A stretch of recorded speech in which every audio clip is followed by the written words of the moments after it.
ತುಮಕೂರು ಜಿಲ್ಲೆಯ ಮಧುಗಿರಿ ವ್ಯಾಪ್ತಿಯಲ್ಲಿ ಅಕ್ರಮ ಸೇಂದಿ ಸಾಗಾಣೆ ವಿರುದ್ಧ ಅಬಕಾರಿ ಉಪ ಅಧೀಕ್ಷಕ ದೀಪಕ್ ರವರ ನೇತೃತ್ವದಲ್ಲಿ ನಡೆದ ದಾಳಿಯಲ್ಲಿ ವಾಟರ್ ಬಾಟಲ್ಗಳಲ್ಲಿ ಸೇಂದಿ ತುಂಬಿಕೊಂಡು ದ್ವಿಚಕ್ರ ವಾಹನದಲ್ಲಿ ಸಾಗಾಣೆ ಮಾಡುತ್ತಿದ್ದ ಆರೋಪಿಯನ್ನ ಬಂಧಿಸಲಾಗಿದೆ.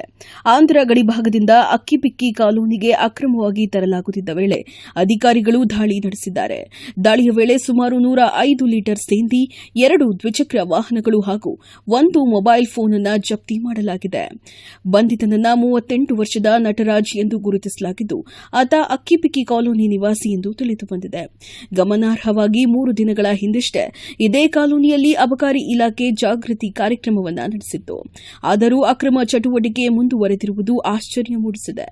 ಪ್ರಕರಣವನ್ನು ಮಧುಗಿರಿ ಅಬಕಾರಿ ಉಪ ಅಧೀಕ್ಷಕರ ಕಚೇರಿಯಲ್ಲಿ ದಾಖಲಿಸಲಾಗಿದ್ದು, ಅಧಿಕಾರಿಗಳು ತನಿಖೆ ಮುಂದುವರೆಸಿದ್ದಾರೆ.